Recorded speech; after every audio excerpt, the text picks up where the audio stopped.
I filed another case against the 18 allegedly ex-Marines and to include Attorney Baligod. Kasama ko yung aking legal counsel, si Attorney Ruel Mendoza.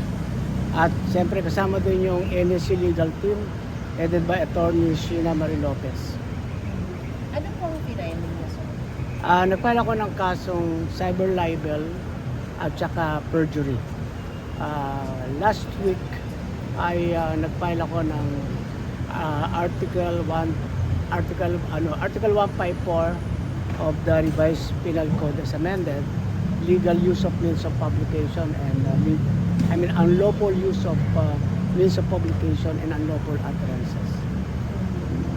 At earlier po nag-file na rin po kayo, di ba po, sir? Yes. Ano yung defense ng pinayin mo ngayon dito? Yung isa yung unlawful publication, parang fake news. Ito, it's more on personal, cyber libel at saka perjury. I want to make it clear, wala naman akong pakialam doon sa mga ibang pinagsasabi nila. Doon lang ako concerned doon sa malicious imputations and publications directed against me. Nagfile ako nito para makita talaga natin kung sino yung nagsasabi doon ng publication. Dahil kasi joint affidavit yung ginawa nila Pag tinignan mo doon sa mga ginawa nila, bawat paragraph, may sinasabing kung sino yung nakakita. Pagdating sa akin, wala no?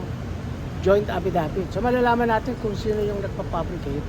Pangalawa, sino din yung nagpadagdag ng pangalan ko doon, no? Obviously, meron nagpadagdag ng pangalan ko doon to smear my name and to discredit the NSC as an institution. Any suspicion, sir? Sino po kaya ang nasa likod nito? Well, more or less kilala ko na, no? Hindi ko lang pa pwedeng sabihin. Dalawa ang natutukoy ko dito na nagpadagdag ng pangalan ko. At hindi ko naman yan po pwedeng sabihin in public. Basta alam ko na. Sir, Baligod and the 18 ex-Marines yung sa cyber libel at perjury? Yeah, both? yes. Okay. Si Atty. Baligod, inadmit niya in public na he made the manipulation of the contents of the affidavit. Inadmit rin niya na it's an oversight or error in his part.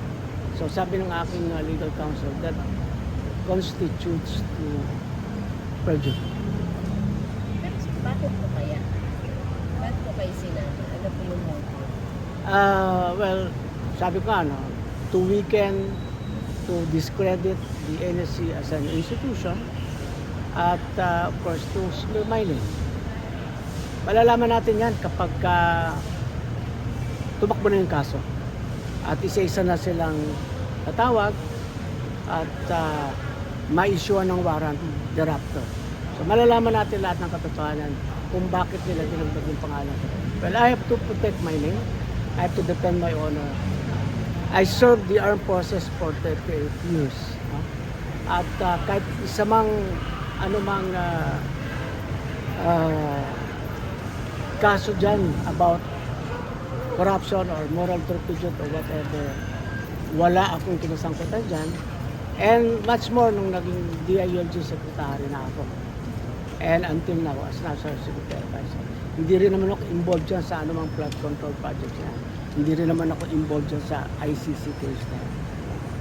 Sabi ko nga, nung DILG ako, sasabihin ko, ang policy ko is no take, no give. Ibig sabihin, walang magbibigay, walang hihingan, at walang magre-regalo. Pinasoli ko yung mga regalo na yun.